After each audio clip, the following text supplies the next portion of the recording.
Otra vez estamos de vueltas y vamos a continuar. Hermano, usted nos estaba diciendo de tres promesas. Por favor, continúe. Ok, sí, nosotros, yo les decía que la semana pasada nosotros hablamos de tres promesas que el Señor Jesucristo nos hizo. Número uno, que dice, yo estaré con vosotros todos los días hasta el fin del mundo, ¿verdad?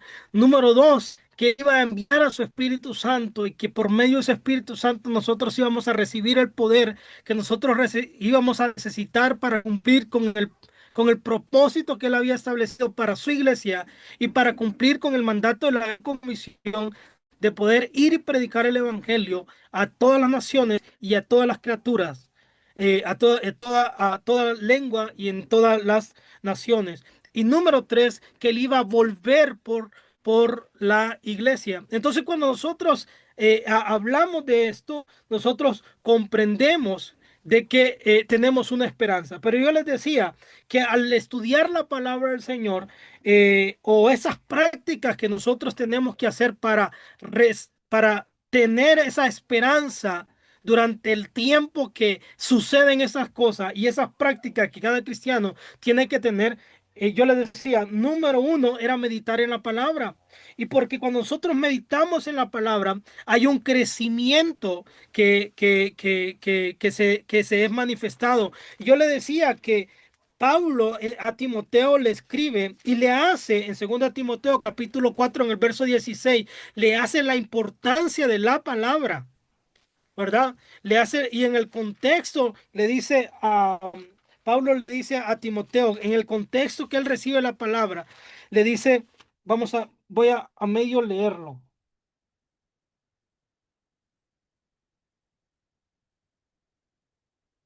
Ah, verso,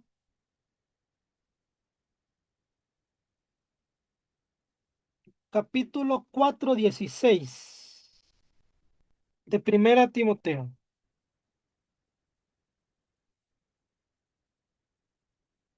Y le dice, 4:16 le dice, ten cuidado de ti mismo y de la doctrina, persiste en ello y haciendo esto te salvarás a ti mismo y a lo que te oyeren. Entonces Pablo le dice la importancia de predicar la palabra del Señor de una manera que la palabra no sea, no esté presentada de una manera adulterada, sino que sea presentada de una manera correcta, de que los que predican la palabra pudieran predicar de una manera correcta lo que el Señor nos ha dejado que nosotros podamos hacer. Yo le decía que muchas veces el error es que nosotros no tenemos un crecimiento o el crecimiento no se manifiesta en nosotros. ¿Sabe por qué? Porque nosotros no estudiamos la palabra.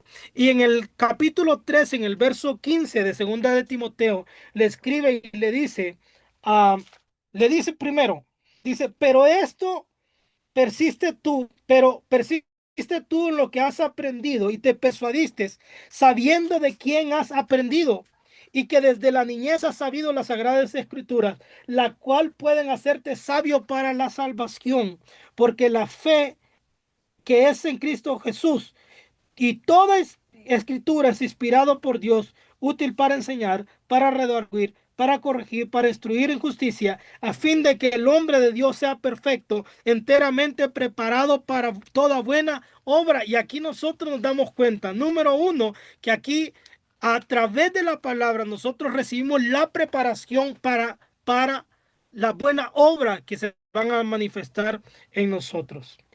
También Efesios capítulo 4 en el verso 17 nos enseña que es un manual de vida que nosotros tenemos para conducirnos. Eh, y esta me gusta mucho.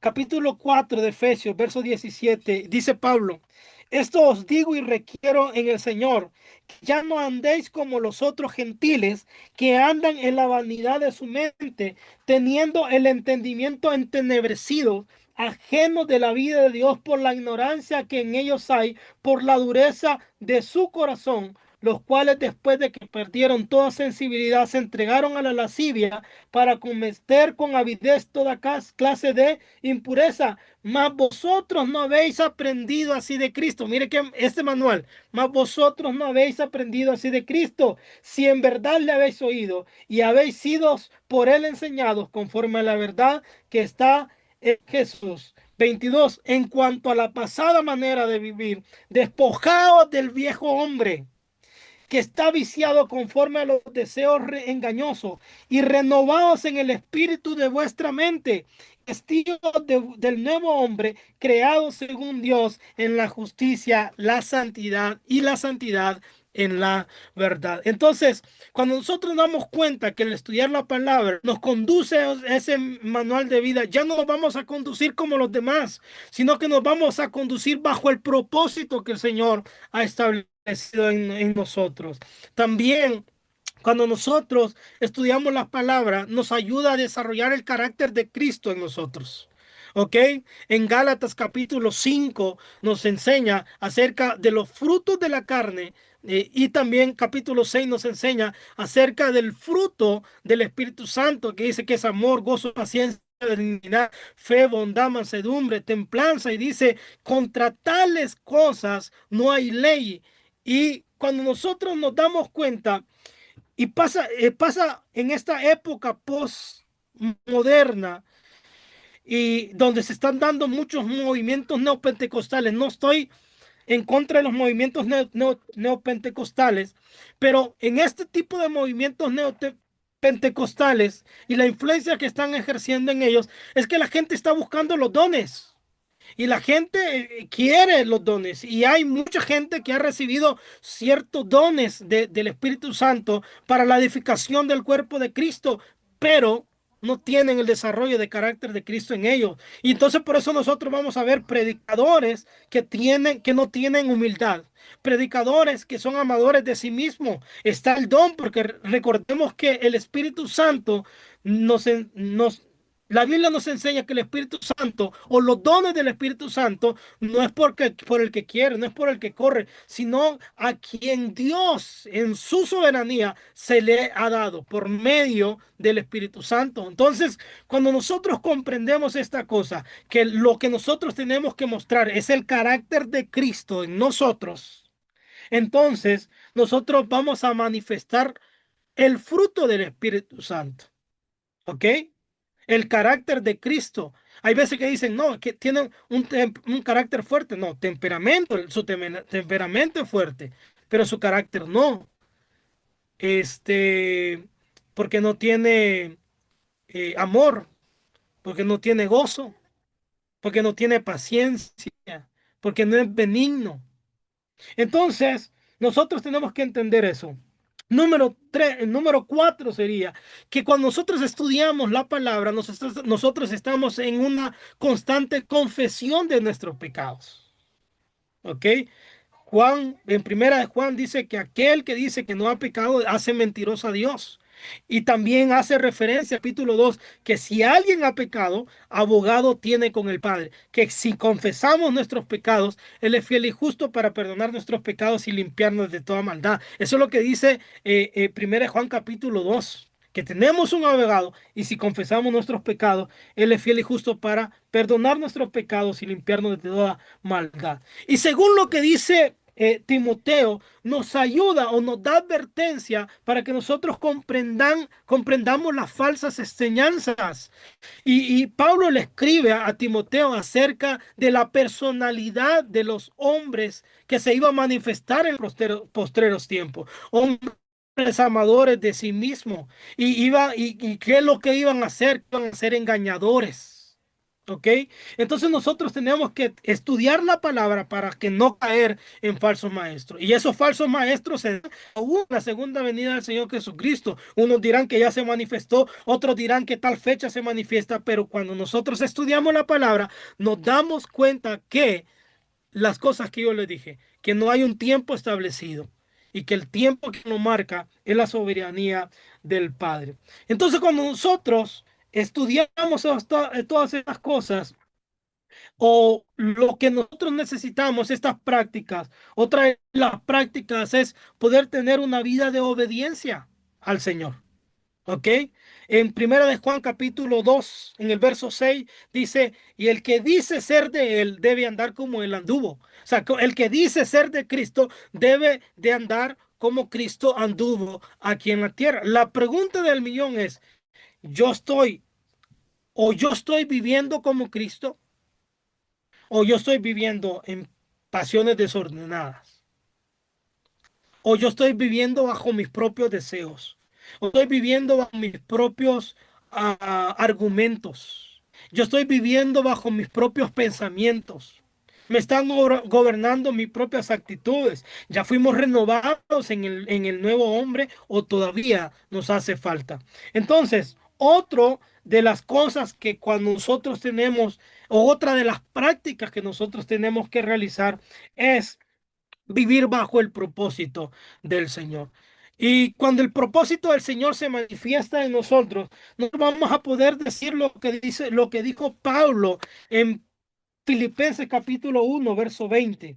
Filipenses capítulo 1 verso 20. Mire cómo dice Filipenses 1:20. Ah,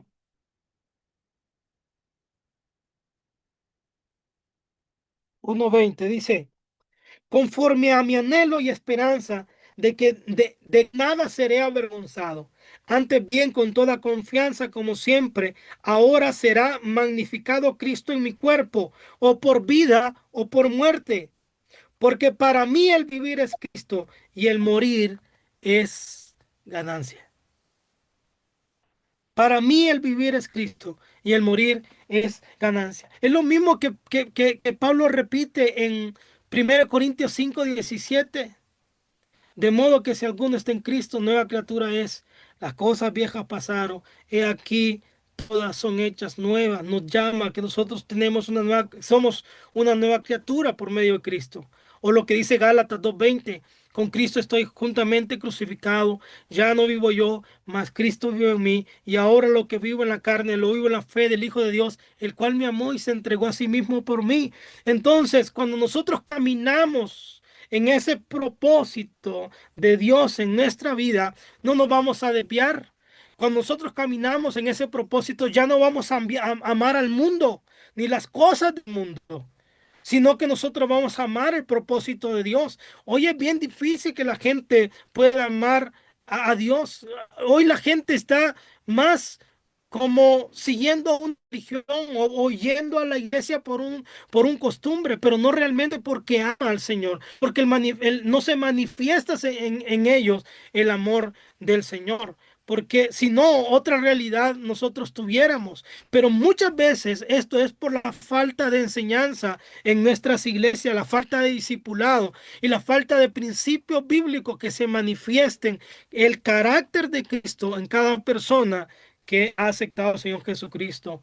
Y número 4, nosotros podríamos decir que nosotros tenemos que vivir una vida que sea una vida que glorifique al Señor en todos los aspectos. Digamos, a una vida de oración, una vida de adoración. La Biblia nos enseña en Filipenses 4:6 y 7, dice, por nada estéis afanosos, si no sean conocidas vuestras peticiones delante de Dios con toda oración y ruego y súplicas. Entonces nosotros necesitamos no afanarnos por este mundo. Nosotros necesitamos poder cimentar nuestra fe en nuestra esperanza que es Cristo. El mundo va a pasar. Tengo que entender como cristiano que el mundo va a pasar, y que mi vida va a ser algo efímero en esta tierra, va a ser algo efímero, algo que pronto va a minar. Pero la decisión mía es que durante mi paso por esta tierra, yo tengo que marcar la historia como un hijo de Dios. Yo tengo que marcar la historia como un discípulo de Cristo. Que no digan por aquí pasó un religioso más, no, que por aquí pasó un verdadero discípulo de nuestro Señor Cristo. Esto tendría que hacerse en nuestro trabajo, en nuestros centros educativos, en nuestras comunidades, donde nosotros vayamos, nosotros podamos dejar una marca, nosotros podamos marcar la historia de alguien por medio de nuestro Señor Jesucristo. Ah, y cuando nosotros tenemos esto, nos ayuda a tener una esperanza. Y con esto quiero terminar. Primera de Pedro 1, capítulo 1. Primera de Pedro, capítulo 1, nos habla de una esperanza. Ya hablamos del Señor Jesucristo y hay un sinfín de versículos que nos enseñan que el Señor Jesucristo va a volver. Pero mientras esperamos, tenemos que tener esta esperanza. Y mire, capítulo 1, 1 Pedro 3, 4, dice, bendito el Dios Padre de nuestro Señor Jesucristo, que según su gran misericordia nos hizo renacer para una esperanza viva. Mire, nos hizo renacer para una esperanza viva por la resurrección de Jesucristo de los muertos. Aquí es lo que yo le digo, que sin resurrección de Cristo, el sacrificio de Cristo hubiese sido en vano. Para una herencia, mire, para una herencia incorruptible, incontaminada, inmarcesible, reservada en los cielos para nosotros, porque sois guardados por el poder de Dios mediante la fe, para alcanzar la salvación que está preparada para ser manifestada en el tiempo postrero, en lo cual vosotros os alegráis aún ahora y un poco de tiempo, si es necesario, tengáis que ser afligidos en diversas pruebas, para que sometida a prueba vuestra fe, mucho más preciosa que el oro, el cual aún perecedero se prueba con fuego, sea hallada en alabanza, gloria y honra, cuando sea manifestado Jesucristo, a quien amáis sin haberle visto, a quien creyendo, aunque ahora no lo veáis, os alegráis con gozo inefable y glorioso, obteniendo el fin de vuestra fe, que es la salvación de vuestras almas. Mire, que si nosotros viviéramos esperando como lo escribe Pedro acá, dice, para una herencia incorruptible, oh, eso me hizo pedazos cuando yo lo estaba leyendo, para una herencia incorruptible. Y es que Satanás nos engaña. Satanás nos engaña ofreciéndonos cosas que son corruptibles, ofreciéndonos cosas que son pasajeras. Muchas veces nosotros, aún como cristianos, estamos yendo tras la fama, estamos siguiendo tras cosas semíferas, estamos caminando tras cosas que son pasajeras y que no van a perdurar. Pero que nuestra decisión sea para esa herencia incorruptible, para esa herencia incorruptible, va a ser mejor nuestra herencia. Si nosotros tomamos esa decisión de esperar y mientras nosotros esperamos cumplir el propósito de Dios, esa experiencia, esa herencia que está preparada para nosotros, es la que el Señor quiere manifestar en nosotros. Entonces, amadas hermanas, quise tomar esta parte de esa esperanza porque pudieran haber muchos versículos y yo le pudiera hablar de escatología y no terminamos en esta noche. Pero yo quise más hablarle de una esperanza. Quise hablarle más de aquella esperanza, aquella misma esperanza que hubo en Abraham, de una tierra incorruptible, de una herencia incorruptible.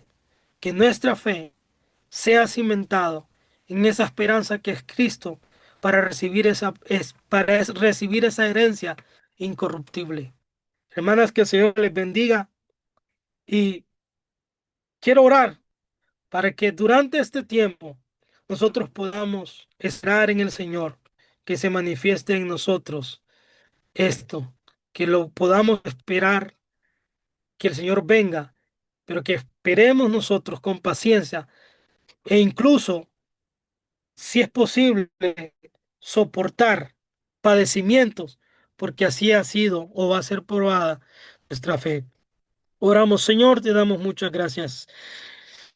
Señor, sabemos de que tú viniste, te manifestaste en los hombres, estuviste en medio de nosotros, moriste en la cruz del Calvario, resucitaste, avergonzaste a la muerte, Señor, venciste al sepulcro, Señor, avergonzaste a los principados y a las potestades.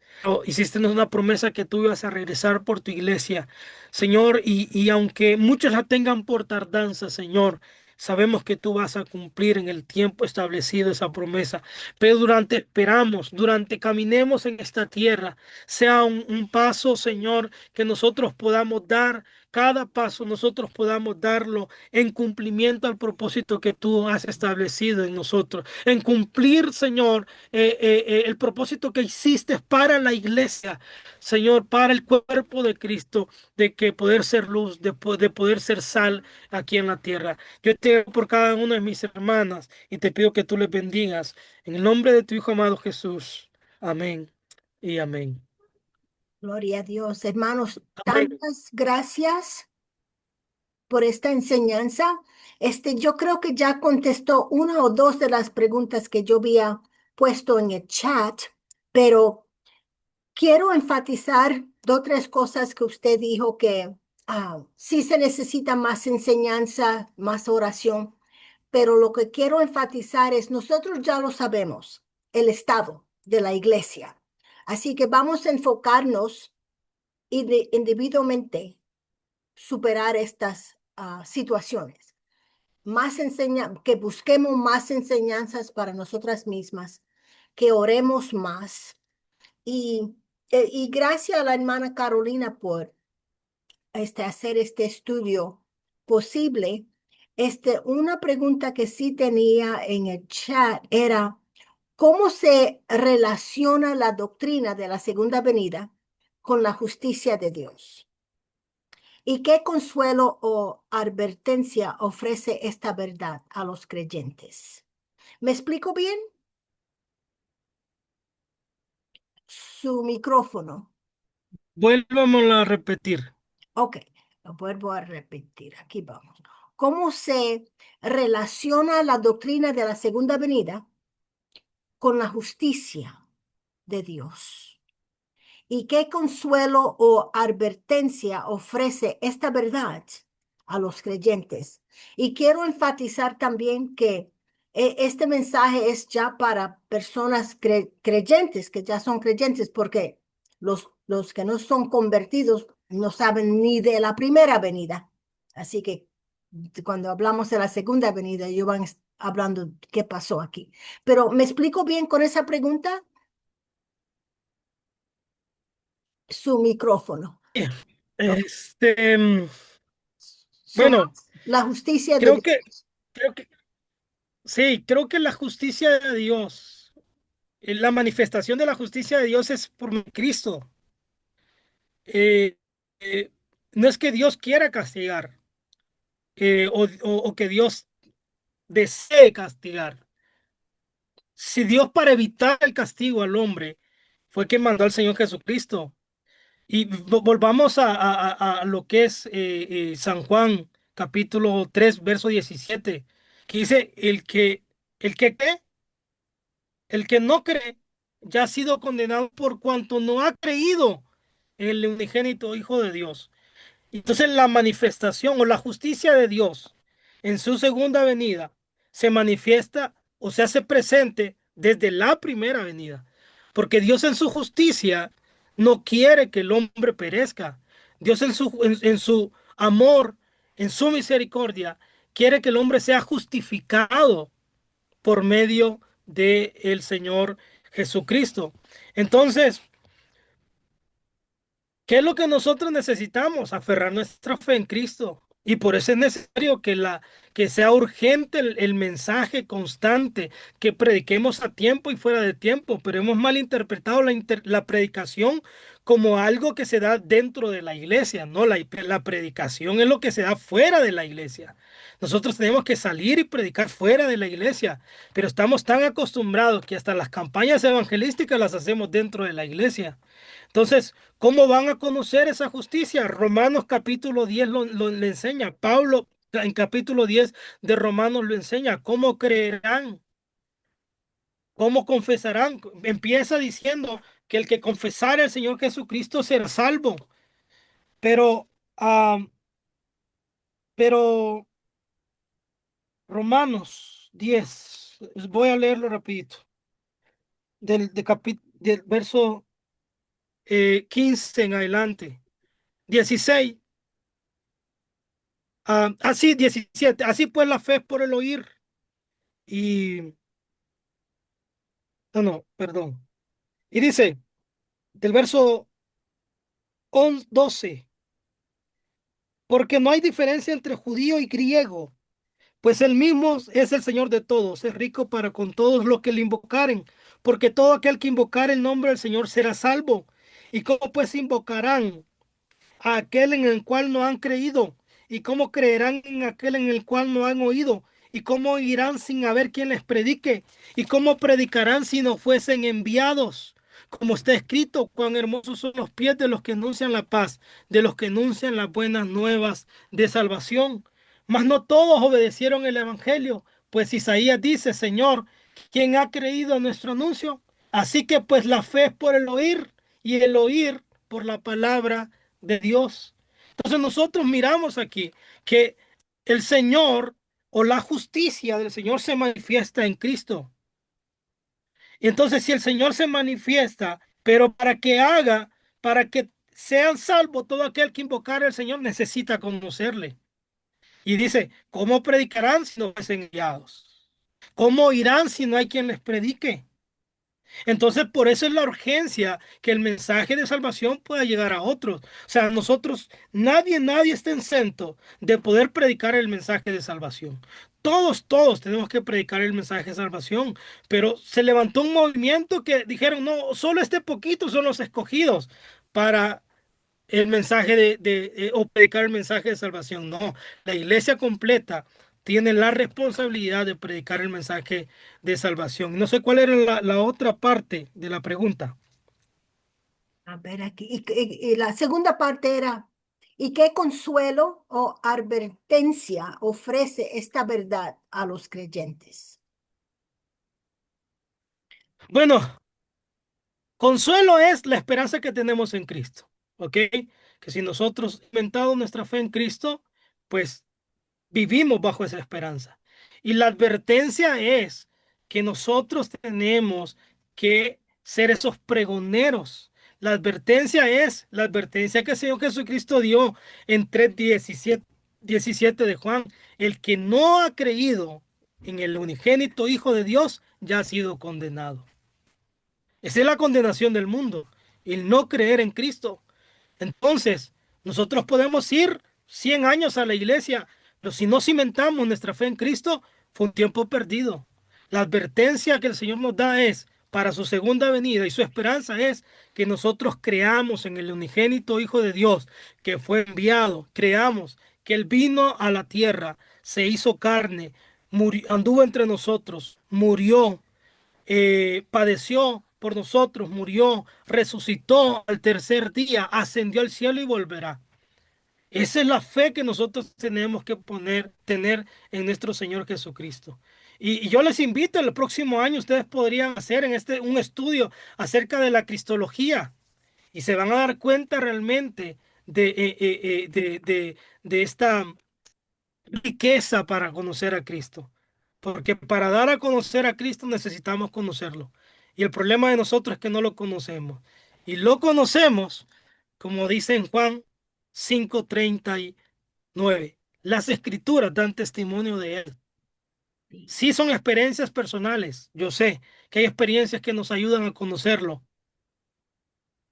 Pero esto es la mayor profecía que nos ayuda a conocerlo. Excelente, tantas gracias. Así que otra esperanza es que la segunda venida es como una segunda oportunidad. Y también esto nos anima a discipular, evangelizar más fuera de la iglesia. Y también tenemos mucho que aprender porque, por ejemplo, usted habló de la herencia incorruptible y la verdad es que no sabemos qué es esa herencia. Oye, le quiero dar oportunidad a las otras hermanas para que hagan preguntas. Tenemos aquí unos 2, 3 minutitos más. ¿Tienen preguntas, hermanas? Adelante.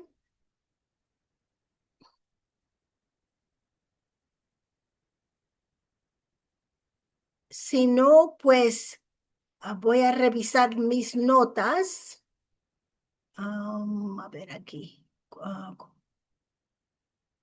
Entonces, usted sabe que estamos bastante cómodas. La iglesia está bastante cómoda. Entonces, ¿cómo es que uno puede animar o enseñarles a otros sobre esta urgencia que hay? Su micrófono.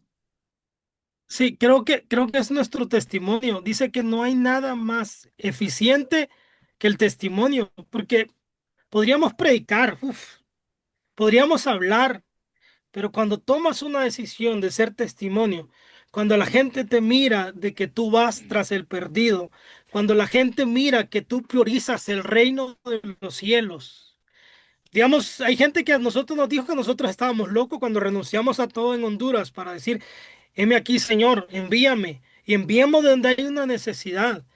Y, digamos, a los grupos que nosotros capacitamos y los llevamos a las montañas, cuando dicen, hermanos, hasta aquí vienen, sí, hasta aquí venimos y les toca ir, caminar, ir en transporte de que no es cómodo.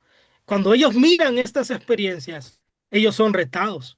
Entonces, la iglesia no ha sido retada porque ha estado cómoda en las cuatro paredes, encerradita, así, y juntitos, el calorcito, el amor fraternal, la coinonía. Ah, es delicioso que comer los chuchitos, que las baleadas, que el gallo pinto.